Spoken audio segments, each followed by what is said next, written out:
Saludos hermanos y hermanas, que el Señor les bendiga. Sean todos bienvenidos a su espacio Un Momento con el Pastor, en donde me dispongo a compartir con ustedes de la palabra del Señor.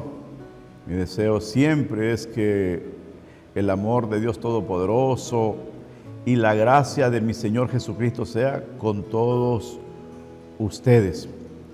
En esta ocasión continuaremos sobre la definición del pecado en su idioma original del Nuevo Testamento, el griego, basado en Hechos 23:3. Vamos a orar para pedir la dirección de nuestro Dios. Señor Santísimo, le doy muchísimas gracias porque usted nos enseña acerca de lo grave que es el pecado, que el pecado es un ladrón que nos roba la salud, que nos roba el gozo, que nos roba las bendiciones y en muchos casos que nos roba la vida. Ayúdanos a entender que el pecado es grave, es como un crimen, es delinquir, es iniquidad, es quebrantar la voluntad suya, desecharlo a usted. Edifíquenos a través de su Espíritu Santo, se lo pido en el nombre de mi Señor y Salvador Jesucristo. Amén y amén. Muy bien, hermanos y hermanas, continuamos con la definición del pecado en el subtema. El tema general es el pecado, pero el subtema es la definición del pecado, o de la palabra pecado en el original del Nuevo Testamento, el griego. Así que existen varias palabras en el griego que definen con claridad acerca del pecado o lo que significa la palabra pecado. Hemos visto en las entregas anteriores algunas en el hebreo y otras en el griego, pero también una de estas palabras es la palabra anomía.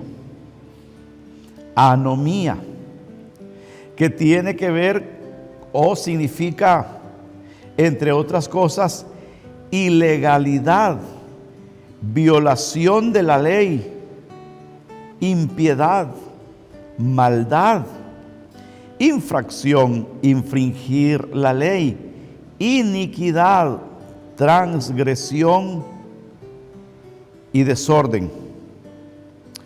La palabra anomía se deriva de otra palabra griega que es anomos, que quiere decir transgresión de la ley. Y la transgresión de la ley es precisamente desobedecer la palabra de Dios, violar la palabra de Dios, no obedecer la palabra de Dios, la voluntad de Dios, no someterse a ello. Eso es pecado, eso es anomía, es violentar de manera voluntaria la voluntad de Dios, es rebelarse contra la voluntad de Dios. De anomos viene el que infringe la ley, el que peca contra Dios voluntariamente, aún sabiendo que es pecado. Y al que viola la ley, al pecador se le llama anomos. Anomos. De anomos viene la palabra anomía, y de anomos también viene la palabra anomos, que es el que infringe, el que peca, el que vive sin ley, el que no se somete a la palabra de Dios. Un ejemplo de esto lo encontramos en Hechos 23, versículo 3, donde el apóstol Pablo reprende a uno de los ancianos de Israel. Les dice: entonces Pablo le dijo: Dios te golpeará a ti, pared blanqueada. ¿Estás tú sentado para juzgarme conforme a la ley? Y quebrantando la ley, ¿me mandas golpear? Se podía golpear a un ciudadano romano de parte de las autoridades judías. Y Pablo le recrimina y reprende a este anciano que hizo algo que no debía hacer, ordenar a un guardia que golpeara a Pablo porque éste había respondido bíblicamente.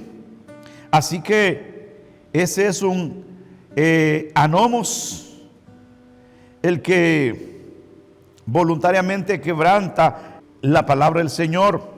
Y es que, hermanos y hermanas, no someterse a la palabra de Dios es desechar la voluntad de Dios. Y desechar la voluntad de Dios es desechar a Dios mismo. Sí, y desechar a Dios es grave, es pecado de muerte. Desechar a Dios es un crimen, es un delito, es pecado. Y la paga del pecado, dice el apóstol Pablo en Romanos 6:23, es muerte. Hermanos y hermanas, el propósito de explicar acerca del pecado es para que entendamos la peligrosidad, cuán peligroso es pecar contra Dios, que es muy grave, que es peligrosísimo, que pecar contra Dios trae como consecuencias gravísimas hasta la pérdida de la vida. No transgredamos, hermanos, no pequemos voluntariamente contra nuestro Dios, porque eso nos convierte en inicuos, nos convierte en pecadores delante de Dios, en pecadores en peligro grave. En futuras entregas veremos acerca de las consecuencias del pecado. Por ahora, mis amados y amadas, que el Señor me les bendiga y que estén bien.